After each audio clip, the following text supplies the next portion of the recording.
So something is telling me that I'm ready to make this video. I don't know if it's my intuition or God, the universe, whatever, but yeah, it's hard for me to talk about it, but I think I need to talk about it. And the fact that I'm posting this on YouTube is scary, but I'm gonna do it anyways. So this is my testimony. Basically, fuck.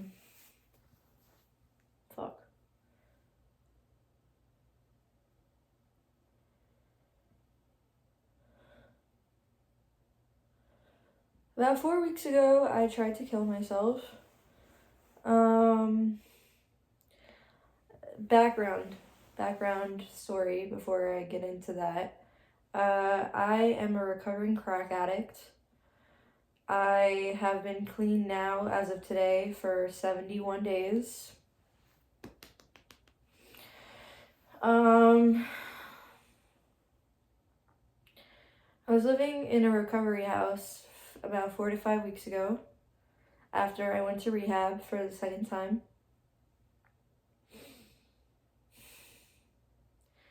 My addiction spiraled in different ways after I left rehab. I started seeing different guys, different people. I was strongly using nicotine. I still do use nicotine, but I'm on the nicotine patch now. And I have a vape that is like 0.5 milligrams. I wasn't eating a lot while I was in this recovery house. I basically was getting high from not eating, like social media, like my ego, like how good I looked on the outside versus the inside. And having intercourse with multiple people while I was at the recovery house. Well, it wasn't at the recovery house, but the night before I got kicked out of the recovery house, I had a guy come in there. He needed to plug his electric bike because it was dying, so I had him plug it into the recovery house, his outlet, and I accidentally unplugged the Wi-Fi while doing so, and it pissed off all the girls in the recovery house. I mean, like, rightfully so, I understand why, but I don't know, but fast forward to that morning.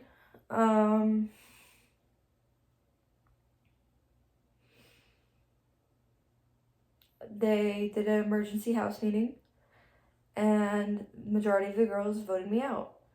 Two of the girls didn't, because they were my friends, and they understood I was going through stuff, but they voted me out of that recovery house that morning. Mind you, I placed a lot of my self-worth living there, because I decided, oh, like, I'm independent now, I'm gonna be paying my own rent. I had a job at that point. I was even though my addiction was spiraling it from crack into like different things, I still felt, you could say, happy, but that's what I thought at that time. So when I got kicked out of the recovery house, it kind of just like dawned on me, like, holy shit, like, I have to go back to my parents. And I have a weird relationship with my parents. I love them, and I know they love me, but there's a lot of trauma in the background of it all. So when they told me I have 2 days to move out of this house, I go upstairs, I call my dad, I explain to him the situation. He says, okay, like, I'm gonna set you up with a place to stay. I say, okay. Hang up the phone. I go back and sit on the bed. And I kind of, like, this little voice in my head asked me, like, are you okay? And at that point in time, I was like, holy shit, I'm not okay. Like, I'm not okay at all. And I start having, like, psychosis and a mental breakdown. Start hearing multiple voices in my head telling me, like, I'm evil, I'm a psychopath, I'm not worth it, I should just be done. And it was a really overwhelming rush of emotion.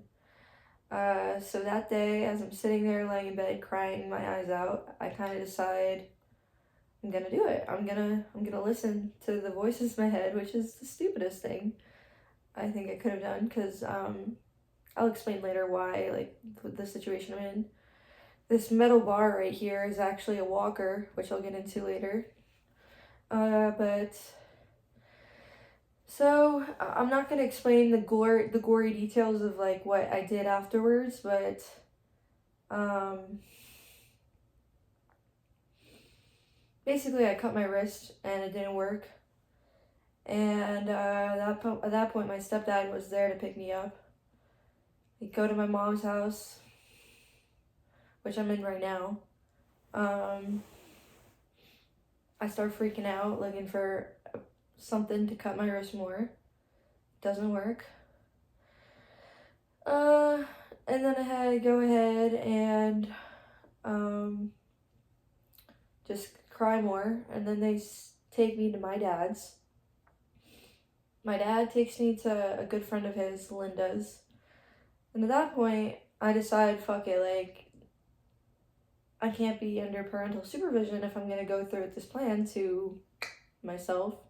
So I had money at that point from when I was working, and I had some tips, like cash tips. So I walked to Walgreens. I buy sleeping pills, like a bottle of sleeping pills, a water bottle.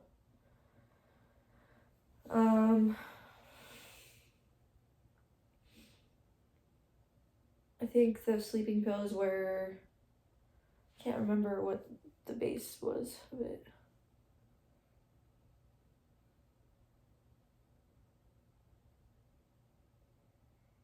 Yeah, it's irrelevant what type of sleeping pills they were, but I bought the sleeping pills. I told the cashier to keep the change, because at that point I'm like, fuck it, like, what's the point? I walk to a field across from my dad's friend's house. I go into the middle of the field,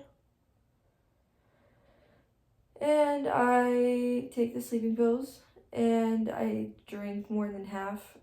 Well, I use the water bottle and the sleeping pills, and I basically take more than half the bottle, and I fall asleep. I wake up and I start hallucinating. I start hallucinating that there's a campfire with me in the field. That, like, the guy that I was talking to at the time was there, like, trying to save my ass. That there was a bunch of people from my past, like from high school, were there. And it was like, it was weird. Like, it was all like speaking in tongues. And, but I could understand it, but I couldn't move. I couldn't, like, get to them. And then I go back to sleep. And then I wake up again. And I realize, holy shit, like, I'm still alive after taking more than half of that bottle of sleeping pills. I'm still here. And I'm like, what the fuck? I can't even do it right. It's like not funny, but like humor is something to cover that shit up. I really do realize at that point, like, okay, so God wants me here. I am here for a reason. I'm not supposed to die right now. I'm supposed to be here. So I try getting up out of the field, but I can't get up. I physically can't get up. And I realize my right leg is like paralyzed. Like, I can't get up. I fucked myself up. So basically God was like, okay, I'm gonna save your ass, but there's gonna be consequences with this. And I'm like, okay, well, fuck. So then I'm basically trying to figure out, like, how, because it's day 2 at this point in the field. Day 2. Without water, without food, and it's raining really hard. It's pouring rain. It's like thunderstorming, and it's like raining on me, and I'm super cold, and I'm getting like hypothermia basically. And I decide that I'm going to army crawl through this field, which I do failingly, to a house. In my head, I'm still basically a little bit hallucinating, and I'm thinking, oh, the house in front of me is another recovery house. I'm gonna go ahead and I'm gonna apply to this recovery house once I get there. Like, my brain was all types of fucked up. Like, I just, in my head, I didn't want to go back to my parents because I wanted the independence so badly and the freedom.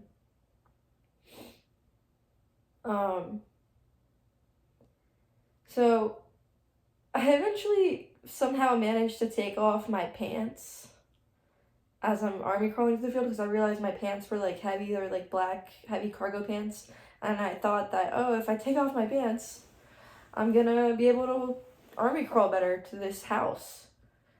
It was just some random person's house. It wasn't a recovery house. But in my head, I was thinking, oh, it's a recovery house. I'm gonna apply there. They're gonna let me. I don't know what thought process. I mean, like, those pills really were like to me. So at that point, it's almost like 7 p.m. and then I keep falling asleep and waking up, falling asleep and waking up as I'm trying to army crawl to this house.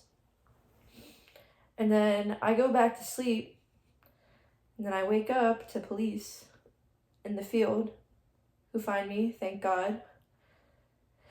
And the first thing I say to the police, I'm like, please don't arrest me for public nudity. And they're like, what are you doing here? And I'm like, oh, like, I tried to die. I tried to kill myself. There's pills over there, like, some feet away. Can I get some food and water, please? And they're like, oh, shit, like, well, they're not like, oh, shit. But they're like, we can't. We're going to get an ambulance here, and we're going to put you on a gurney and take you to the hospital. And I was like, okay. So basically what happened was my dad and my current boyfriend at the time, who, backstory, I was using with in the summer when I was still a crack addict. He's more clean. He has more clean time than I do now. I think he's like 90 days clean almost. I'm like 71 or something like that. But we got together after all this hospital shit I'm about to explain. But he and my dad were looking for me while I was in the field, and basically were looking in different crack houses to see if I like ran away. They didn't realize, and then they got the police involved, and the police found me in the field. So thanks to my dad and my boyfriend, my ass was saved. So fast forward, they take me to the hospital. I'm asking for water. They basically like give me like globs of water because they have to figure out what's going on with me before they can go ahead and revive my ass. You know, like, give me food and water. They have to figure out what's going on. They figure out that my livers and my kidneys were failing because of the amount of pills that I took. I didn't go on dialysis. They somehow, with the fluids involved and the different medications they gave me, were able to restore my kidneys and liver. The worst part about all of this, though, and I mentioned this earlier, how I couldn't walk, or I couldn't stand up, I had to army crawl through the field, is I was diagnosed with rhabdomyolysis. What that is it's a muscle breakdown, muscle tissue breakdown. So when I was sitting on that field for so long that I was like sitting on that where I couldn't move it. And they didn't find out till like a week ago that I have neuropathy as well, which is nerve damage, complete nerve damage. So some of the nerves in my foot are like dead. Others are revived, but I'm hoping majority of it will be revived. It's mostly in my ankle where I can't, basically I'm going to show you guys. So I'm able to do this, right? With my left foot, I'm able to do all this shit. I have to hold this up. I can't do that with this foot. I basically have like drop foot from what I did. So, and I'm like kind of numb mostly numb from the knee down. But when I was in the hospital, it was like from the hip, so it revived. But I can't point my toes up. I can't do that. I'm like, shit. So I was in a hospital for about a week. And then they took me to another hospital, which was like medical and psych, because I did try to off myself. And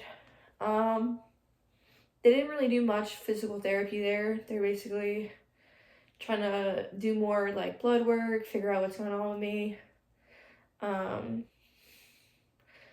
I had to be in a wheelchair a majority of the time. Not until the end is when they gave me this walker, which is what I mentioned earlier about the metal. So I was in that hospital for a week too. So about a combination of 2 weeks I was in the hospital. I then refused. I really wanted to go home at that point, and I really wanted to that's when I started calling my boyfriend and shit. While I was in the hospital, the second hospital, and we would talk like every day. And that's when I realized I really wanted to go home and see him. And I know like I should have just not refused inpatient physical therapy, but I kind of was like, no, like I'll do home PT. So I decided to refuse that, and I went home. Now I'm home. I've been home for about, say, like a week. And today I went to a physical therapist, outpatient. And they're saying that they were the ones that actually told me about like the nerve damage in my ankle, and like how that's why I'm not able to lift up my foot. The worst case scenario is that I have drop foot, and I'm really scared about that, but I mean, at least I'm alive and I'm breathing, right? So there's that.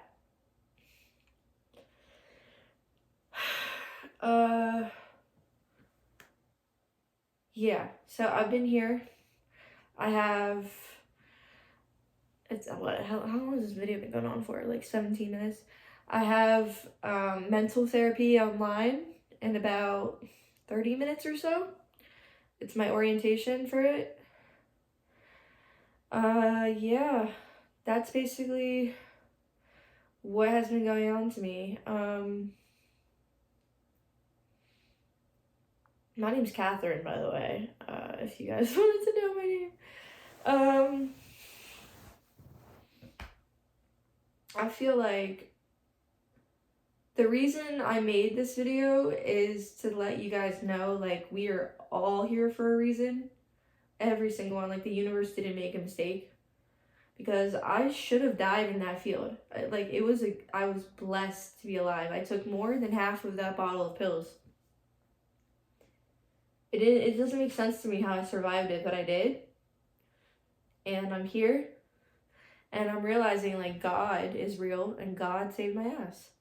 So, yeah, I guess the message I'm trying to put out is just be grateful for everything. Be grateful for everything you have, because, like, walking, breathing, being able to eat, being able to drink water, all of it, because you never know what's going to happen. And also, like, don't listen to the voices in your head, like, they're lying to you. And learn to love yourself. I'm still learning to love myself, for real. Like, obviously, like, if this happened 4 weeks ago, like, I'm not in any position to say, oh, like, and to preach about it and be like, oh, like, love yourself, like, look at me, like, no, fuck that. Like, I don't, like, what? But just, you know, take care of yourself and shit. And I'm realizing, like, I need to take care of myself, like, a lot. Like, if I don't, then it's gonna be like the snake eating itself, for quite literally. Like, it's like do or die type shit. Like, I'm going to not be okay. So yeah, that was my testimony. I actually wrote, I'll show you guys.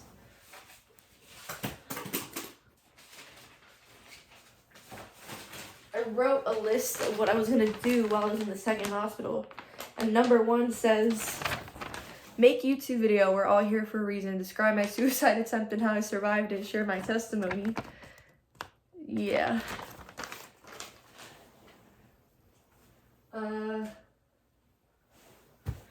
But yeah, guys, if you guys clicked on this video, thank you so much. And if you watched the whole thing, much love to you. Have a great rest of your day. And woosah.